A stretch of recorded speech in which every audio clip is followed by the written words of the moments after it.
कल से बाबर आजम पर तनकीद की जा रही है और एक ही सवाल किया जा रहा है कि बाबर आजम कप्तानी से चाहता क्या है। बाबर आजम को कप्तानी से रिजाइन कर देना चाहिए, उसे मजीद पीएसएल के अंदर कप्तानी नहीं करनी चाहिए। लेकिन एक छोटा सा सवाल है, पाकिस्तानी टीम के अंदर सबसे बुरी चीज क्या थी जो हमने फील की? वो थी पाकिस्तान की बॉलिंग। कि पाकिस्तान की बैटिंग चल जाती है लेकिन पाकिस्तान की बॉलिंग नहीं चलती है। उसका जिम्मेदार किसे माना गया? अजहर महमूद को। ऐसा ही कुछ हाल पेशावर ज़ल्मी का है। पेशावर ज़ल्मी अच्छे स्कोर बना लेती है, 200 प्लस स्कोर बना लेती है, लेकिन उसके बॉलर्स डिफेंड नहीं कर पाते हैं। उसकी भी एक वजह है कि उनका भी कोच है मोहम्मद अकरम, जो कि एक फास्ट बॉलर रह चुका है। भाई साहब पिछले 3 साल से भी पेशावर ज़ल्मी के साथ हैं।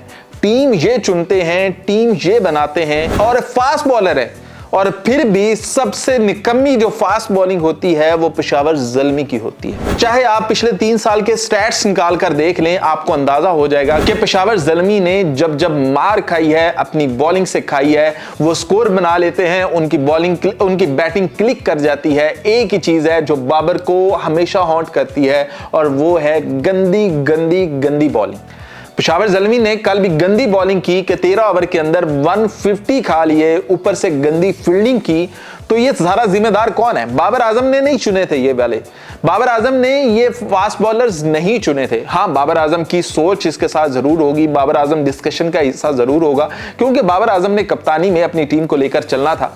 लेकिन भाई साहब मोहम्मद अकरम से कोई बंदा सवाल करने वाला है कि भाई तुम फास्ट बॉलर हो, अपनी टीम के अंदर जिसकी सारी जिम्मेदारियां तुम्हारी हैं, उसके अंदर जिसका करता धरता तुम हो, क्या एक अच्छा फास्ट बॉलर नहीं ला सकते?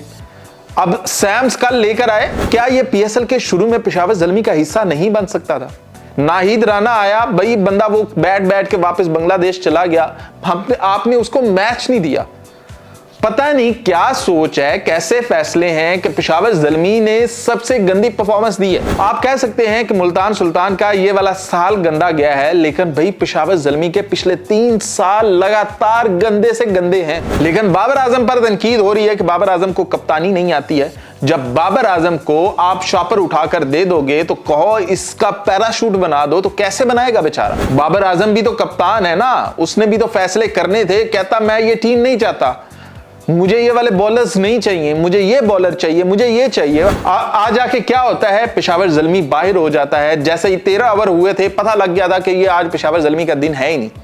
पेशावर ज़ल्मी का सीन ये है कि दूसरी टीमों को अगर आप 20 ओवर देते हो तो पेशावर ज़ल्मी को बैटिंग के लिए या चेस के लिए पेशावर ज़ल्मी को 22 से 23 ओवर, 3 ओवर एक्स्ट्रा मिलने चाहिए।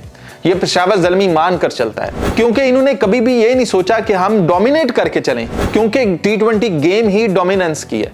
आपने शुरू में बताना है, और वो भाई मॉडर्न डे क्रिकेट वाले, भाई 9 गेंदों पर 8 स्कोर और मैच डिसाइडर है वो। ये नहीं है कि भाई एम ही मैच है, फजूल है, हार गए, कोई फर्क नहीं पड़ेगा। भाई डिसाइड होना था यहाँ पे। आपने मॉडर्न डे क्रिकेट वहां पर खेलनी थी।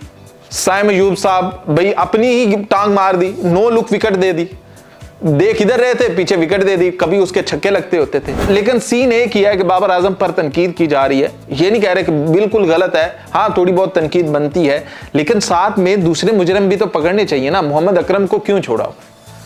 फास्ट बॉलर्स मोहम्मद अली किस लिए आया था? मुल्तान सुल्तान से उठाकर पेशावर ज़ल्मी में लाया गया, किस लिए? भाई किसी एक मैच के अंदर उसका जादू नहीं चला, उससे अच्छी तो दानियाल ने बॉलिंग कर ली है, जिसको कोई बंदा जानता नहीं था। इमर्जिंग प्लेयर है वो बंदा। तो बताएं कौन कसूरवार है, मोहम्मद अकरम, बाबर आजम, या फिर पूरी टीम ही नाकिस थी? क्या कहते हैं आप?